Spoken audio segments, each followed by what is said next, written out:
Hello friends, आइए बताइए कि आप सभी कैसे हैं। मेरे ख्याल से अच्छे होंगे।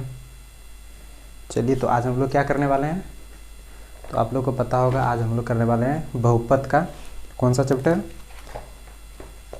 बहुपद का मतलब एक्सरसाइज 2.3 हो गया था, मतलब 2.4 हम लोग आज करने वाले हैं। तो 2.1 हो गया, 2.2 हो गया, 2.3 हो गया और आज हम लोग 2.4 स्टार्ट करने वाले हैं। और आप में से कोई यदि ऐसा हो जो 2.1 2.2 नहीं किए हैं, वो सीधा 2.4 का वीडियो देख रहे हैं, तो आप जाके कर सकते हैं। हम डिस्क्रिप्शन में उसका लिंक डाल देंगे।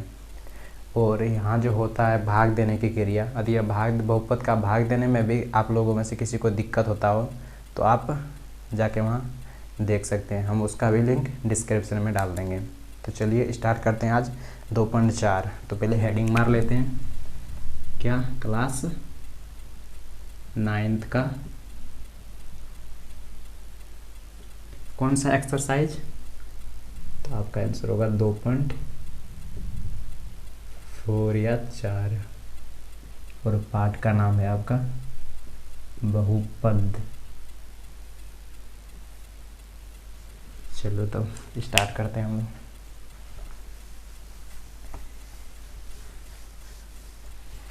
तो पहला प्रश्न क्या बोल रहा है, सुनिए।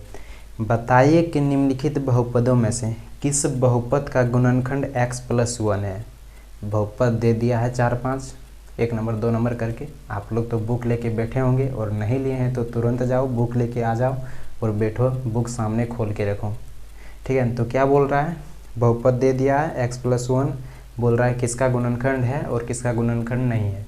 तो हम लोग गुणनखंड निकालने के लिए क्या करते थे, मतलब किसका गुणनखंड चेक करने के लिए क्या करते थे, शून्यांक चेक करने के लिए जिस तरह हम लोग px का मान 0 के बराबर होता था तो उसका शून्यांक होता था। जब वो शून्यांक होगा तो गुणनखंड परिमेय से उसका वो गुणनखंड भी होगा। तो पहले शून्यांक निकाल लेंगे तो गुणनखंड हो जाएगा। एक दूसरा विधि होगा। तो इसमें 2 विधि से हम बनाया जाता है, एक तो भाग विधि से और दूसरा इधर से। तो हम दोनों विधि बताने की कोशिश करेंगे, ठीक है। तो पहला ये, दूसरा भाग विधि, यदि शेषफल 0 आ जाए तो वह गुणनखंड होगा। तो चलिए दोनों विधि से हम लोग स्टार्ट करते हैं। तो पहला हम लोग स्टार्ट करते हैं भाग विधि से। तो पहला प्रश्न क्या बोल रहा है, x+1 किसका, x³ + x² + x+1 का गुणनखंड है या नहीं है, ये चेक करते हैं। तो पहले भाग विधि से करते हैं। तो पहला का 1 नंबर, ठीक है। तो भाग विधि से कितना, सीधा भाग दे देना है। x+1 का भाग देना किससे, 1 नंबर में देखो क्या लिखा है, x³ + x² + x+1, ठीक है। अब यहाँ भाग देना है। तो आप लोग को बताएं किसी को भाग देने में दिक्कत हो तो डिस्क्रिप्शन में जाओ, अभी जाके भाग देने वाला वीडियो देख लो, तो भाग पूरा क्लियर हो जाएगा कि बहुपद का भाग किस तरह देते हैं। वहाँ हम हर एक स्टेप बाय स्टेप बताएं कि भाग किस तरह देते हैं। तो देना है तो क्या करना है, पहले x² से भाग देना है। तो x² से देंगे क्या हो जाएगा, x² × x = x³ plus x² गुना 1 करेंगे तो क्या हो जाएगा, x²। अपोजिट चिन्ह लिखा जाता है तो अपोजिट चिन्ह, प्लस माइनस खत्म, प्लस माइनस खत्म। तो क्या बच गया, x+1, ये दोनों बच गया। अब फिर किससे देना है, तो 1 से। तो क्या हो जाएगा, x+1 0। तो क्या इसका शेषफल 0 के बराबर है। तो आपका आंसर होगा हाँ, ये 0 के बराबर है। तो लिखेंगे क्योंकि शेषफल बराबर है 0। तो क्या पूछ रहा है, क्या पूछ रहा है, ये गुणनखंड है या नहीं है।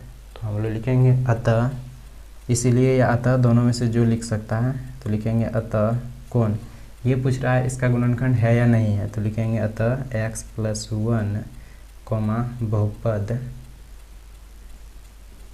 बहुपद किसका, x³ + x² + x+1 का एक गुणनखंड है,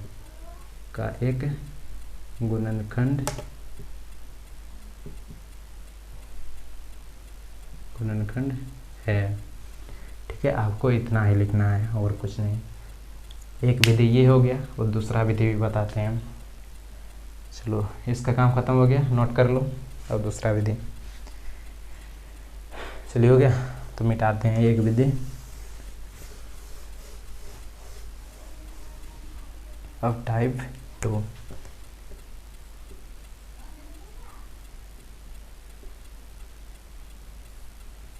टाइप 2 में भी करना है किस तरह, तो उसमें क्या बोला है, बहुपद दे दिया हमको पी एक्स बराबर x Q plus x square plus x plus 1, और फिर बोल रहा है उसका x प्लस a1 गुणनखंड है या नहीं है। तो इसमें थोड़ा लिखना ज़्यादा पड़ता है, ठीक है। तो चलिए हम लोग लिखते हैं। तो क्या करना होगा, तो दे दिया हमको क्या, पी एक्स बराबर क्या दे दिया है, तो आपको पता होना चाहिए पी एक्स बराबर क्या है।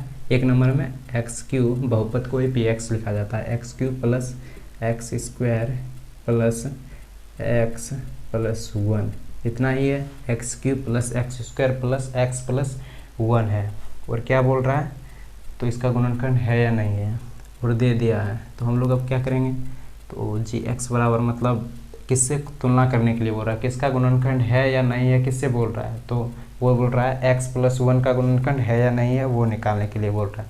तो मानते हैं, तो माना, क्योंकि हमको डायरेक्ट तो दिया नहीं है, तो माना जी एक्स बराबर क्या है, एक्स प्लस 1 है, एक्स प्लस 1 है जी एक्स बराबर। अब इनका शून्यांक निकालते हैं। जब शून्यांक निकालेंगे तो क्या हो जाएगा, 0 के बराबर कर देते हैं तो शून्यांक निकल जाएगा, तो x बराबर -1। यहाँ तक किसी को थोड़ा सा भी दिक्कत हो तो बताइए। चलिए यहाँ तक किसी को कोई दिक्कत नहीं, तो अब किससे करना है, तो अब गुणनखंड परिमेय से। क्या, अब गुणनखंड परिमेय से, अब गुणनखंड परिमेय से, गुणनखंड परिमेय से। गुणनखंड परिमेय क्या बोलता है, गुणनखंड परिमेय बोलता है यदि p -1, मतलब p के x की जगह दिया -1 का मान रखेंगे तो वह 0 के बराबर होगा तो क्या होगा, ये x बराबर जो -1 है, मतलब जी एक्स पी एक्स का शून्यांक होगा, मतलब x प्लस 1 पी एक्स का शून्यांक मतलब गुणनखंड होगा, का गुणनखंड होगा, गुणनखंड होगा, गुणनखंड है। और यदि 0 के बराबर नहीं होगा ये, तो वह गुणनखंड नहीं होगा अथवा नहीं। तो दोनों साथ लेंगे तो दोनों कंडीशन हो सकता है, या तो ये यहाँ 1 का मान रखेंगे तो 0 के बराबर होगा, या 1 का मान रखेंगे तो वो 0 के बराबर नहीं होगा। यदि वो 0 के बराबर होगा तो x प्लस 1 पी एक्स का गुणनखंड होगा, मतलब बहुपद का गुणनखंड होगा। यदि हम यहाँ 0 के बराबर नहीं हो तो वह उसका गुणनखंड नहीं होगा। तो दोनों लिख दिए है अथवा नहीं है। तो अब निकालते हैं। तो अतः पी एक्स बराबर दे दिया है क्या, x Q plus x square plus x plus 1। तो निकालना है किसका, अब किसका, P1 का, तो P -1 का। तो जहाँ x है वहाँ -1 बिठा देना है, एक्स क्यू या -1 प्लस फिर से -1 प्लस -1। यहाँ तक किसी को थोड़ा सा भी दिक्कत नहीं होगा। तो अब इनको सॉल्व करना है। तो क्या होगा, -1 का जब एक्स क्यू करेंगे, -1 का जब एक्स क्यू करेंगे तो क्या हो जाएगा, -1 प्लस, जब -1 का स्क्वायर करेंगे तो क्या हो जाएगा, +1, और -1 और प्लस तो क्या हो जाएगा, माइनस प्लस माइनस प्लस 1। तो क्या ये 0 के बराबर है, तो आपका आंसर होगा 1 1 2 2, मतलब ये 0 के बराबर है। ठीक है, अब फिर लिखना है। तो लिखें कहाँ भाई, तो कोशिश करते हैं यहाँ लिखने का। ठीक है, यहाँ जगह नहीं है, या यहाँ लिख देते हैं। तो क्या p -1 0 के बराबर है, तो आपका आंसर होगा हाँ बराबर है। तो लिखेंगे क्योंकि क्या p -1 0 के बराबर है, इसीलिए क्या ये -1 किसका शून्यंक, जब -1 0 के बराबर है तब -1 किसका, पी एक्स का एक शून्यंक है, पी एक्स का एक शून्यंक है। जब ये पी एक्स का एक शून्यंक है तब गुणनखंड परिमेय से, अतः गुणनखंड परिमेय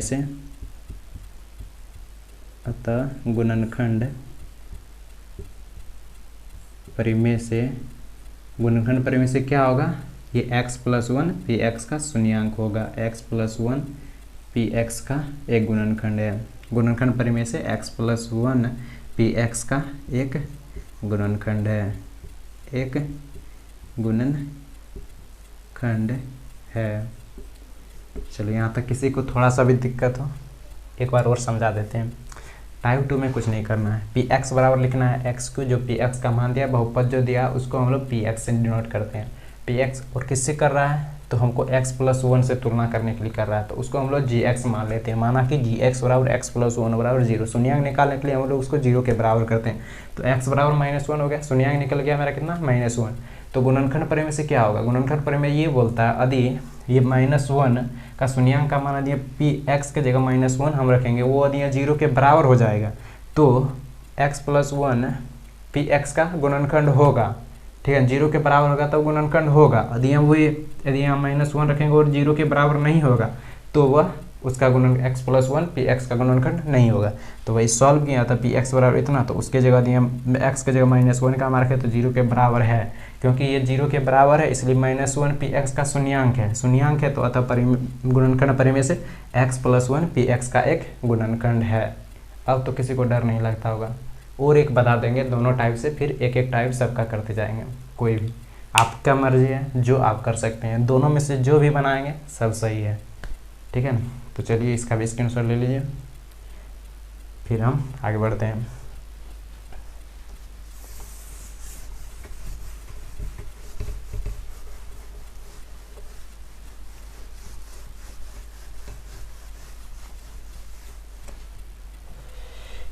अब आता है दूसरा नंबर। दूसरा नंबर में क्या दिया हुआ है, x+1 का फिर से देना है, कोई और क्वेश्चन दिया है, चलो कोई बात नहीं। दूसरा नंबर 1 का दूसरा नंबर, तो पहले भाग विधि से करते हैं, फिर दूसरा टाइप, मतलब पहला टाइप कर रहे हैं अभी। तो क्या x+1 का किसमें दिया, x³ x⁴ है, x⁴ plus x³ plus x² plus x+1 इतना ही है। अब फिर भाग देना है, चलो भाई भाग देते हैं। यदि शेषफल 0 के बराबर होगा तो गुणनखंड होगा, नहीं होगा तो नहीं होगा। चलो तो क्या करते हैं, जब x³ से गुणा करेंगे, जब x³ से गुणा करेंगे तो क्या हो जाएगा, x⁴ प्लस x³ गुना 1 करेंगे तो x³। तो ये पूरा खत्म, ये तो 0 के बराबर हो गया, मतलब प्लस माइनस खत्म, बचा कितना, x² प्लस x+1। फिर कितना से देंगे, तो आपका आंसर होगा, अब फिर x से गुना करेंगे, जब x से गुना करेंगे तो x गुना x करेंगे तो क्या हो जाएगा, x² प्लस x गुना 1 करेंगे तो x। तो ये तो पूरा खत्म, यहाँ बच गया +1। तो हमारा शेषफल 0 के बराबर नहीं है, तो लिखेंगे क्योंकि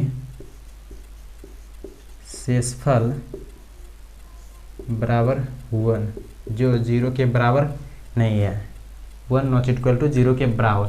जब ये 0 के बराबर नहीं है तो x+1 बहुपद x⁴ plus x³ plus x² plus x+1 का एक गुणनखंड नहीं है। तो लिखेंगे अतः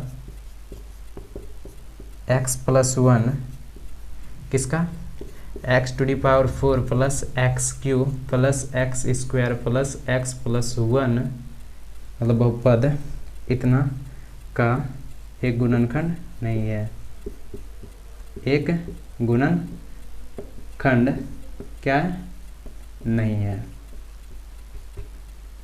चलिए फिर हम लोग दूसरा विधि करते हैं, एक विधि तो हो गया, और फिर दूसरा विधि। चलिए मिटा दे फिर ये, यदि किसी को भाग देने में तकलीफ नहीं होता तब तो यही विधि अच्छा है, और यदि किसी को भाग देने में तकलीफ है तब फिर वो विधि। तो उसमें क्या है, बहुपद दे दिया है पी एक्स बराबर पी एक्स बराबर दे दिया कितना, x to the power 4 plus x cube plus x square plus x plus 1। अब माना है क्या, माना कि जी एक्स बराबर कितना है, एक्स प्लस 1 बराबर 0। तो इसका शून्यांक क्या हो जाएगा, एक्स बराबर -1। ठीक है, तब किससे, गुणनखंड परिमेय से। अब किससे, गुणनखंड परिमेय से, गुणनखंड परिमेय क्या बोलता है, यदि गुणनखंड परिमेय बोलता है यदि पी एक्स के जगह हम -1 का मान रखेंगे, मतलब एक्स के जगह यहाँ हम -1 का मान रखेंगे, तो इसके जो सॉल्व होके निकलेगा यदि वो 0 के बराबर होगा, 0 के बराबर हो तो गुणनखंड परिमेय यही बोलता है कि x के जगह हम -1 का मान रखेंगे तो वह 0 के बराबर हो, तो ये जो x प्लस 1 है तो वह पी एक्स का गुणनखंड है। यदि यह 0 के बराबर है तब, यदि यहाँ वो 0 के बराबर नहीं होगा, गुणनखंड लिखें, गुणनखंड है। यदि ये 0 के बराबर है, यदि सॉल्व करें लिखेंगे, यदि 0 के बराबर है तो गुणनखंड है। यदि यह बराबर नहीं है तो मतलब अथवा यह बराबर नहीं है तो क्या होगा, वो गुणनखंड नहीं होगा। गुणनखंड पर यही बोलता है, यदि हम -1 से सॉल्व करेंगे, यदि इसका मान 0 के बराबर हो तो वो क्या होगा, गुणनखंड होगा, x प्लस 1 वो पी एक्स का गुणनखंड होगा। यदि वो 0 के बराबर नहीं हो तो x प्लस 1 पी एक्स का गुणनखंड नहीं होगा। तो भाई सॉल्व करते हैं फिर, अब तो कोई दिक्कत नहीं है, एक तो बना चुके हैं, अब तो उतना दिक्कत नहीं होगा, तो जल्दी से सॉल्व करते हैं। तब क्या करना है, यहाँ तक लिख दें, तो आगे बढ़ना है। अब मतलब अतः क्या पी एक्स बराबर मेरा कितना दिया है, पी एक्स बराबर दे दिया x to the power 4 plus x cube plus x square plus x plus 1।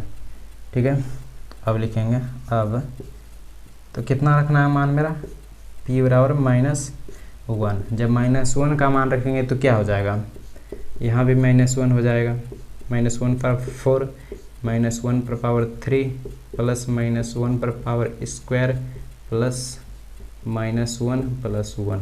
अब इनको जब सॉल्व करते हैं तो -1 पर 4 क्या हो जाएगा, +1, फिर -1 का क्यूब हो जाएगा -1, फिर -1 का स्क्वायर हो जाएगा +1, फिर माइनस प्लस -1 +1। तो क्या हो जाता है, प्लस का कितना है 1 2 3 3, माइनस का कितना है -2, तो क्या 1 आ गया हमारा सवाल। तो क्या p -1 0 के बराबर है, तो आपका आंसर होगा ये तो 0 के बराबर नहीं है। तो लिखेंगे क्योंकि p -1 क्या 0 के बराबर नहीं है, 1 है, 0 के बराबर नहीं है, इसीलिए क्या हो जाएगा, तो -1 यदि ये 0 के बराबर नहीं है तो -1 क्या होगा, पी एक्स का एक शून्यक नहीं है। यदि वो 0 के बराबर होता तब वह शून्यक होता नहीं है। जब ये इसका शून्यक नहीं है तो गुणनखंड परिमेय क्या बोलता है, यदि -1 पी एक्स का शून्यक होता तो उसका गुणन x प्लस 1 उसका गुणनखंड होता, और जब शून्यक नहीं है तो गुणनखंड क्या होगा, नहीं है। तो लिखेंगे अतः किससे, गुणनखंड परिमेय से, अतः गुणनखंड परिमेय से, गुणनखंड परिमेय से क्या, x प्लस 1 किसका, पी एक्स का एक गुणनखंड क्या है, नहीं है, एक गुणनखंड नहीं है। यहाँ तक किसी को कोई दिक्कत, इससे जो पहले वाले विधि में बताए थे तो उसमें क्या लिखे थे हम, गुणनखंड है कि, थोड़ा देख लेना, वहाँ लिखना नहीं है क्योंकि हमको डाउट है थोड़ा, हाँ लिख दिया कि, तो वो भी चेक कर लेना। चलो हम लोग दूसरा नंबर कर लिए दोनों विधि से, और फिर कोई एक विधि करेंगे, चाहे ये करेंगे या तो वो करेंगे, और आपकी मर्जी, आपको जो करने मन करे सेम इसी तरह प्रोसेस चलना है और कहीं चेंज नहीं करना है। चलिए ठीक है, फिर मिटाते हैं ये।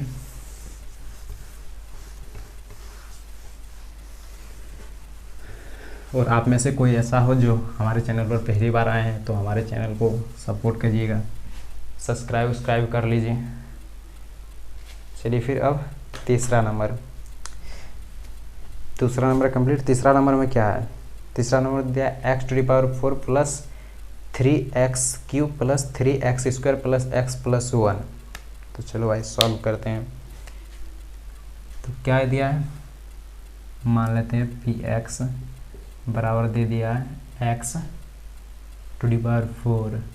प्लस 3x³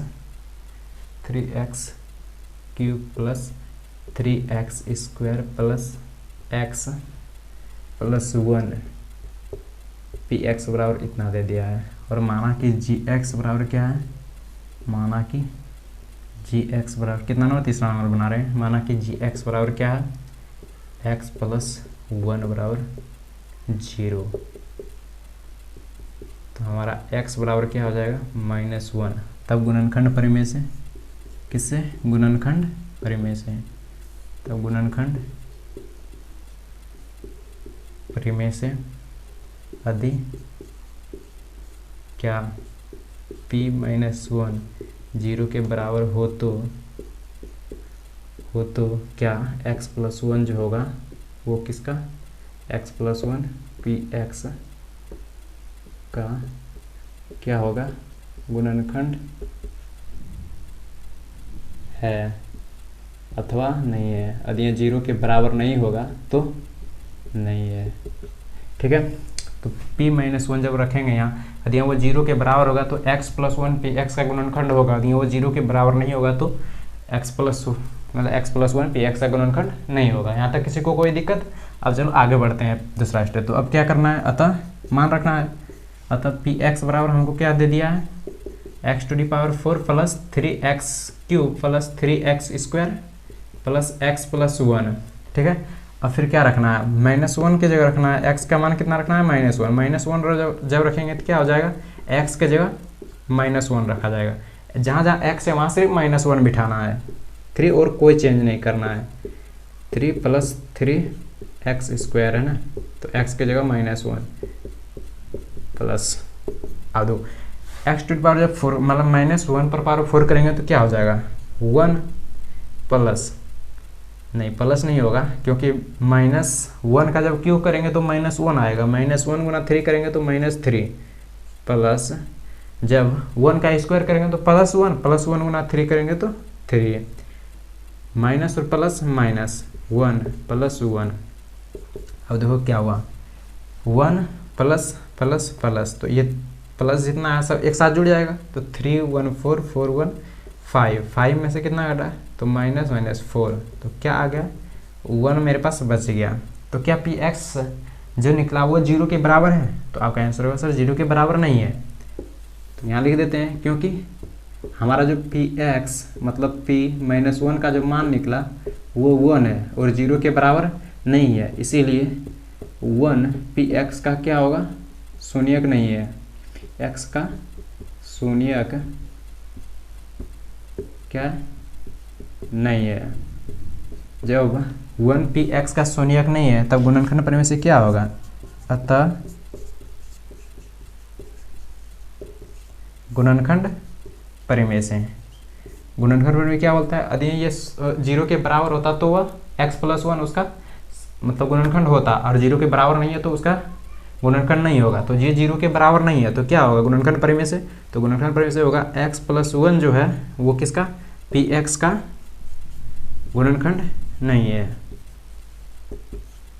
गुणनखंड नहीं है। इससे निष्कर्ष यही निकला, यदि यहाँ x जब x की जगह -1 का मान रखें हम तो वह 0 के बराबर हो जाता तो गुणनखंड होता, गुणनखंड परिमेय से। यदि 0 के बराबर नहीं है तो गुणनखंड नहीं होगा। सिंपल इतना याद रखना और कुछ नहीं रखना है। बाकी बना के आप जिस तरह लिख सकते हैं, जितना अच्छा लिख सकते हैं वो आप पे डिपेंड करता है। चलिए, तो तीसरा नंबर भी कंप्लीट हो गया। फिर आगे बढ़ते हैं, चौथा नंबर लास्ट बचा है। चौथा नंबर क्या करें, भाग विधि से बताते हैं या इसी विधि? चलो वो भाग विधि से बनाते हैं।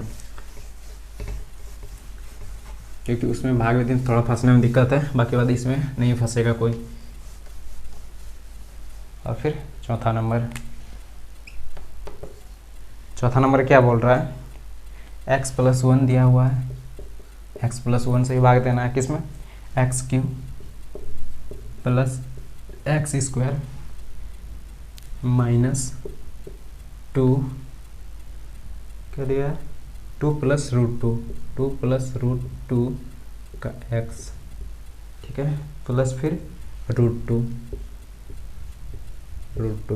और फिर भाग देना है। इसमें बस इतना सा ही फंसना है, उसमें फंसने की दिक्कत नहीं है, x का मान बिठा देना है, सीधा निकल जाएगा। तो अब क्या करना है, इनको सॉल्व करना है। तो कितना से पहले x² से, जब x² से देंगे क्या हो जाएगा, x³ x² इंटू x जब करेंगे तो x³ और प्लस जब x गुना 1 करेंगे तो x² गुना 1 करेंगे तो x²। तो ये तो पूरा खत्म हो गया, क्या बचा -2 + √2x प्लस √2। अब फिर भाई यहाँ किससे भाग देंगे, तो आपको बताते हैं हम लोग तुलना किस तरह करते थे। तो तुलना हम लोग उससे सिर्फ फर्स्ट वाले से भाग दे देते थे, तो जितना आता था उससे इतना गुना कर देते थे। तो 2 + √2 से गुना करना है। जब इससे गुना करेंगे तो क्या हो जाएगा, -2 + √2 गुना x करेंगे तो क्या हो जाएगा, -2 + √2x। और जब -2 + √2 गुना 1 करेंगे तो क्या हो जाएगा, -2 + √2। अब इनको सॉल्व कर देना है, यहाँ भी प्लस अपोजिट चिन्ह लिखा जाता है, तो प्लस माइनस पूरा खत्म हो जाएगा। अब इनको जोड़ना है, तो इनको जोड़ने के लिए क्या, √2 प्लस करना है, क्या 2 + √2। जब इनको ऐड करेंगे तो क्या हो जाएगा, 2 और 2 जुड़ जाएगा, यही ना होगा रे, 2 और 2 जुड़ जाएगा, तो क्या हो जाएगा 2√2 + 2, ठीक है, इतना ही होगा। तो क्या हो जाएगा 2√2 + 2, ठीक है। यहाँ तक किसी को कोई दिक्कत, क्या हो जाएगा 2√2 + 2। एक मिनट, इसमें कोई कुछ डाउट नहीं ना रे, कहीं रॉन्ग नहीं किए हैं, थोड़ा देख लेते हैं, चेक कर लेते हैं। 2 + √2 से जब देंगे गुना क्या करेंगे, यहाँ x निकला, x लग तो नहीं रहा है कहीं कुछ, √2 ऐड हो गया, √2 + 2। चलिए ठीक है, हमारा शेषफल 0 के बराबर आया, तो आपका आंसर होगा 0 के बराबर नहीं है, क्योंकि शेषफल 0 के बराबर नहीं है, नॉट इक्वल टू 0। इसीलिए क्या वो उसका शून्यांक मतलब x+1 उसका गुणनखंड है, तो आपका आंसर होगा नहीं है। तो x+1 बहुपद किसका, x³ + x² minus 2 + √2x plus √2 का एक क्या गुणनखंड नहीं है, एक गुणनखंड नहीं है, ठीक है। चलो नोट करो। चलो हमारा चौथा नंबर कंप्लीट हो गया, आगे देखते हैं।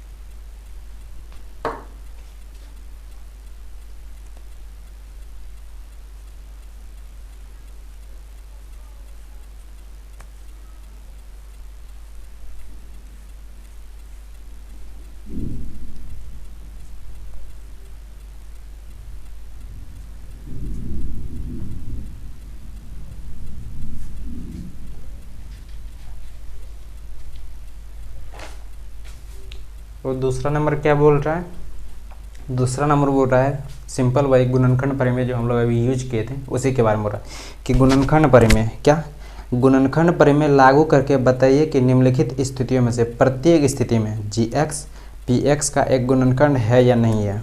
बोल रहा है gx px का गुणनखंड है या नहीं है वो निकालना है। इसमें gx भी दिया हुआ है और px भी दिया है, मतलब बहुपद भी दिया है और उसका gx भी दे दिया है, दोनों में मानना उना नहीं है, और बोल रहा है उसका गुणनखंड है या नहीं है वो प्रूव करने के लिए बोल रहा है।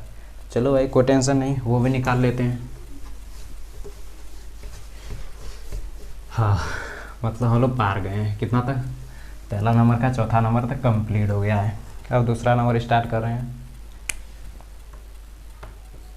दूसरा नंबर का पहला नंबर, तो पहला नंबर में क्या दे दिया, पी एक्स बराबर दे दिया। पहले क्वेश्चन लिख लेते हैं, क्या दे दिया, पी एक्स बराबर दिया हुआ कितना, 2x cube plus x square, 2x cube plus x square minus 2x और माइनस फिर दे दिया है 1 और gx का मान दे दिया है कितना, gx का मान दे दिया है x प्लस 1। ठीक है, px का मान दिया है क्या, 2x cube plus x square minus 2x minus 1 और gx का मान दे दिया x प्लस 1। तो पूछ रहा है क्या gx px का एक गुणनखंड है या नहीं है। तो भाई सॉल्व करते हैं, क्योंकि हम लोग को क्या करना है, इनको सॉल्व करना है। चलो तो स्टार्ट करते हैं। तो क्या लिखना है, स्टार्टिंग तो इसी तरह करते हैं, कोई लिखता है यहाँ सॉल्यूशन इस तरह या कोई लिखता है हल, तो दोनों में से जो लिख सकते हैं। क्या लिखना है, पी एक्स बराबर, आप सोचेंगे सर पागल है कि जो यहाँ भी लिख रहे हैं यहाँ भी लिख रहे हैं। भाई एग्जाम में आपको इसी तरह लिखना है, आपको क्वेश्चन वहाँ लिखने की ज़रूरत नहीं है। हम आप लोग को दिखाने के लिए यहाँ क्वेश्चन लिखें, प्रश्न लिखें। ठीक है, एक्स स्क्वायर माइनस 2x और क्या बोला माइनस 1। ठीक है, अब क्या बोला जी एक्स बराबर दे दिया x प्लस 1। तो अब उनका शून्यक निकालना है। तो जी एक्स का शून्यक क्या हो जाएगा, जी एक्स का शून्यक बराबर क्या हो जाएगा, x प्लस 1 बराबर 0। तो x बराबर क्या हो जाएगा -1। तो जी एक्स का शून्यक निकल गया। तो शून्यक निकालने के बाद हम लोग क्या करते हैं, तो अब गुणनखंड प्रमेय से हम लोग चेक करते हैं। तो गुणनखंड प्रमेय क्या बोलता है कि यदि ये इसका जब पी एक्स का मान जब एक हम लोग पी एक्स के जगह रखेंगे तो यदि 0 के बराबर हो जाएगा तब वो उसका गुणनखंड होगा, मतलब जी एक्स पी एक्स का गुणनखंड होगा। वो यदि नहीं होगा तो फिर नहीं होगा। तो लिखते हैं गुणनखंड प्रमेय से क्या, गुणनखंड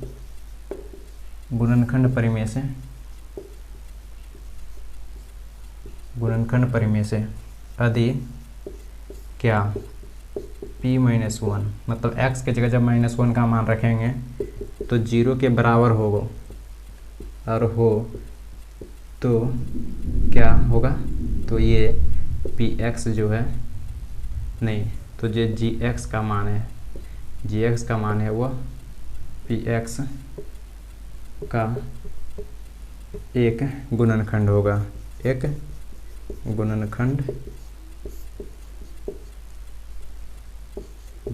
है।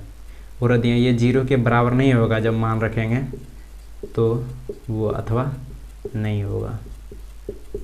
यहाँ थोड़ा सब समझने में दिक्कत कर देती, अथवा नहीं क्यों लिखा है, तो वही हम बता रहे हैं। यदि ये 0 के बराबर होगा तो गुणनखंड है, यदि ये 0 के बराबर नहीं है तो नहीं भी है। तो यहाँ दोनों स्थिति हो सकता है। अभी हम लोग चेक तो नहीं किए हैं, जब पूरा सॉल्व करके नीचे देखेंगे तब अथवा नहीं लिखना जाता है। लेकिन यहाँ तो लिखना होगा क्या, कि यहाँ दोनों स्थिति हो सकता है, या तो नहीं भी हो सकता है या तो हो भी सकता है।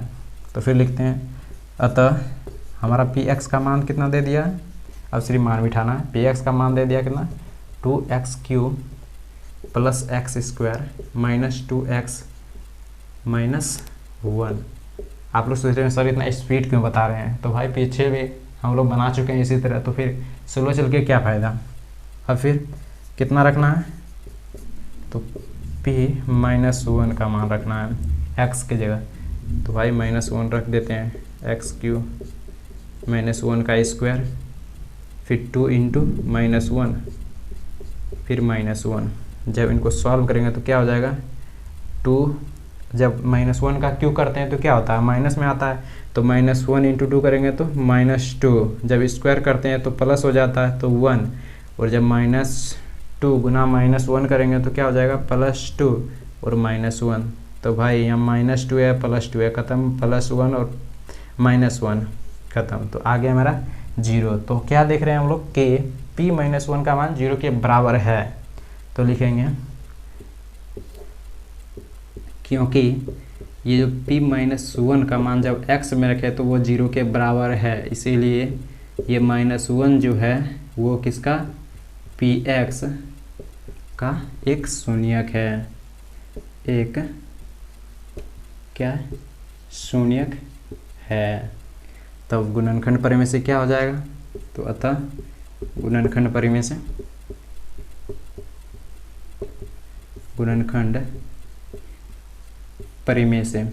तो गुणनखंड परिमेय से क्या हो जाएगा, यदि ये शून्यक है तो गुणनखंड परिमेय से ये जो gx का मान है वो क्या होगा, px लिखें, px का एक गुणनखंड है। निकाल दिया भाई, क्या बोला, गुणनखंड विधि से भी निकाल दी और उसमें कोई ऑप्शन नहीं दिया था। आपका मर्जी, आप गुणनखंड विधि से निकालने जाते हैं गुणनखंड विधि से निकालिए, अब यदि यहाँ भाग विधि से निकालने जाते हैं भाग विधि से निकालिए। दोनों में से जिससे निकालने का मन करे उससे निकालिए 1 नंबर में, और 2 नंबर में बोला है मेनली दे दिया है कि गुणनखंड विधि से निकालिए, तो गुणनखंड विधि से ही निकालना होगा। तो आपके एग्जाम में दोनों तरह से पूछ सकता है, या तो बोल देगा कुछ नहीं देगा, किसी भी विधि से मान निकालिए चेक कीजिए, और दूसरा दे देगा गुणनखंड विधि से निकालिए। तो आप दोनों में से जिससे निकाल सकते हैं। चलिए ये हो गया। अब फिर हम लोग बढ़ते हैं पहला का दूसरा नंबर।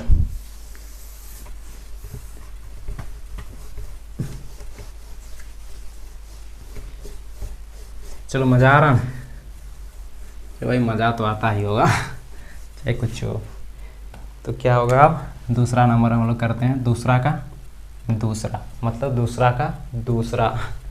चलो px बराबर, दूसरा हमने दिया है px बराबर कितना दे दिया, x³ + 3x², x³ + 3x², फिर दे दिया है +3x + 1 3x + 1, और gx का मान कितना दे दिया, तो आपको पता होना चाहिए gx का मान दे दिया x + 2। तो कोई बात नहीं, लिखते हैं फिर सॉल्व करते हैं हम लोग। px बराबर क्या दे दिया, x³ + 3x² + 3x + 1। अब तो थोड़ा स्पीड कर सकता हूँ क्योंकि आप लोग तो सीख चुके हैं। तो अब क्या करना है, gx, तो gx का शून्यक क्या हो जाएगा, gx का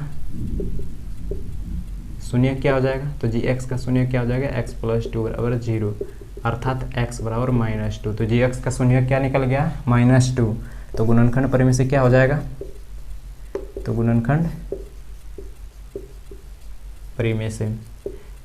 परिमेय से क्या होगा, यदि क्या p के जगह मतलब x के जगह px के जगह p-2 का मान रख देंगे तो वो 0 के यदि बराबर हो तो क्या होगा, ये gx px का क्या होगा, शून्यक होगा। यदि यह 0 के बराबर होगा तो शून्यक होगा, मतलब गुणनखंड होगा, गुणनखंड है। और यदि ये -2 जब x की जगह -2 का मान रखेंगे और 0 के बराबर नहीं होगा तो क्या होगा, वो उसका गुणनखंड नहीं होगा।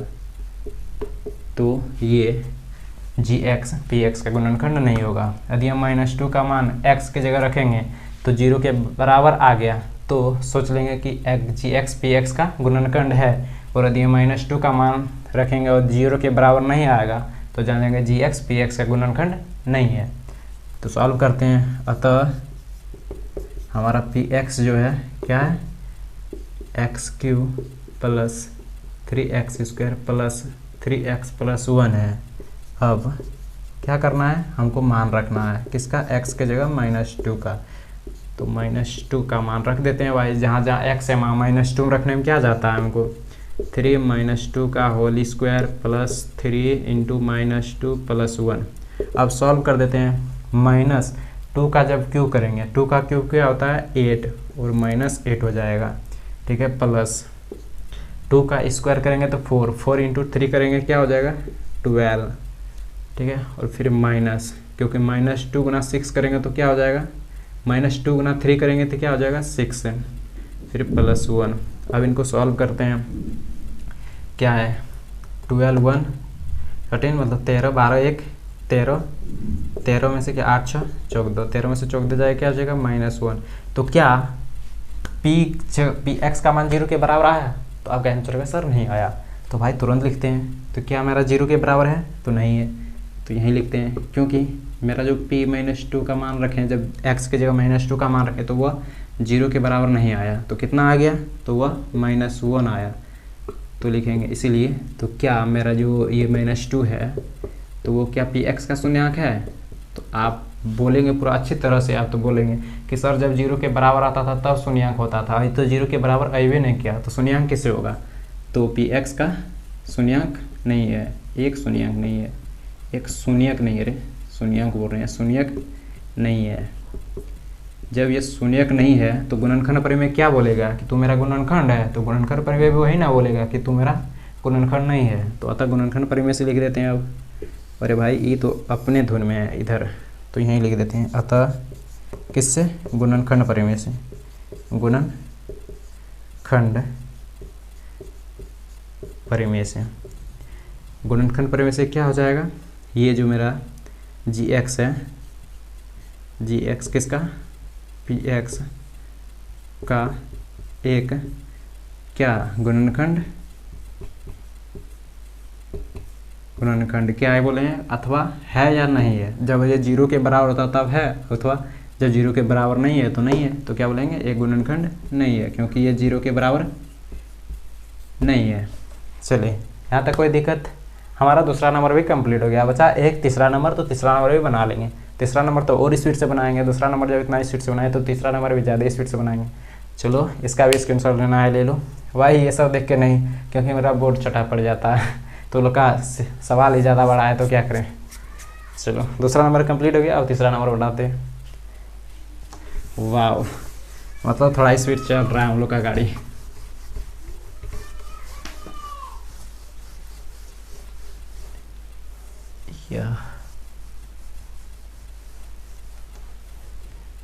अब तीसरा नंबर, तीसरा नंबर में क्या दे दिया है? px बराबर दे दिया है हमको, px बराबर दिया है x³ - 4x²। क्या? x³ - 4x²।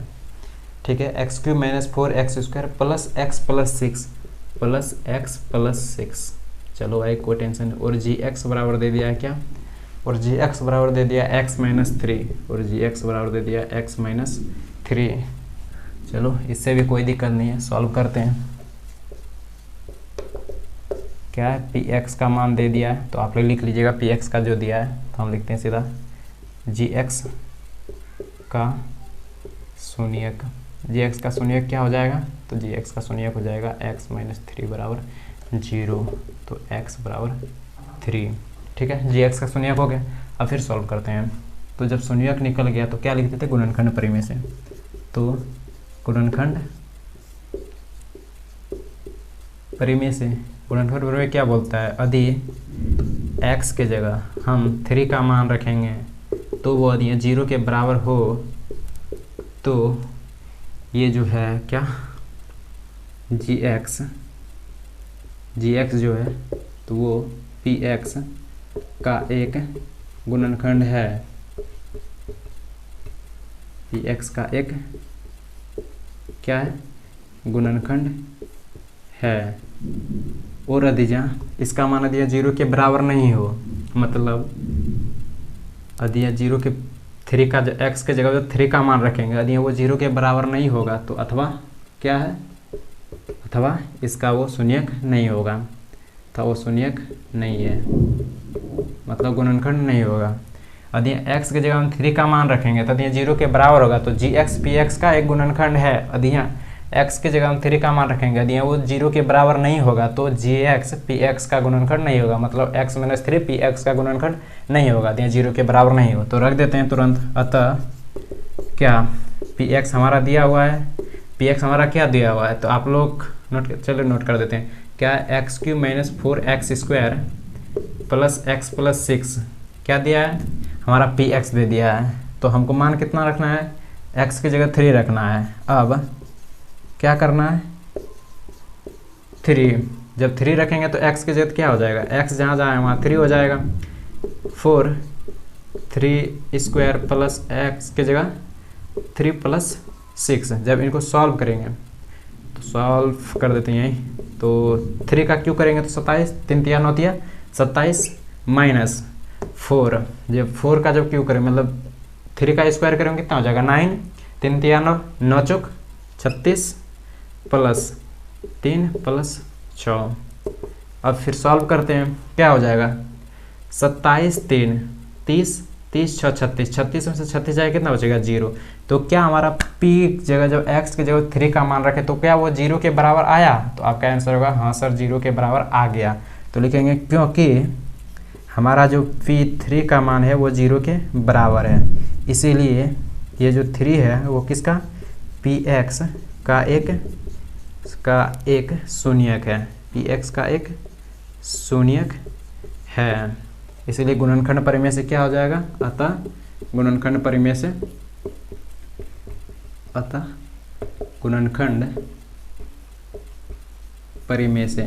गुणनखंड परिमेय से क्या होगा, तो हमारा जो गुणनखंड परिमेय से क्या हो जाएगा, ये जो gx का मान है मतलब x माइनस 3 वो किसके बराबर है px का, ये x माइनस 3 px का क्या हो जाएगा एक गुणनखंड हो जाएगा, px का एक क्या है गुणनखंड है। चलो भाई मेनली हम लोग तीसरा नंबर का 3 नंबर भी ख़त्म कर दिए हैं, और बीच में लाइन भी गया था शायद हाँ लाइन भी गया था, इसमें अंधेरा भी लग रहा था।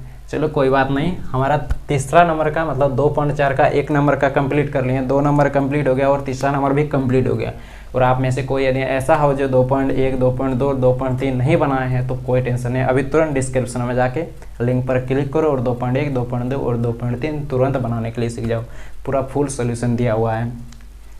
चलो तो यहाँ तक कोई दिक्कत नहीं, यहाँ से लिखें इधर का है, तब तक आप लोग थोड़ा स्क्रीनशॉट लीजिए, तब तो हम थोड़ा मतलब इंक डाल लेते हैं। पता नहीं क्या हो गया मेरे को, तुरंत ही इंक हुआ ख़त्म हो जाता है।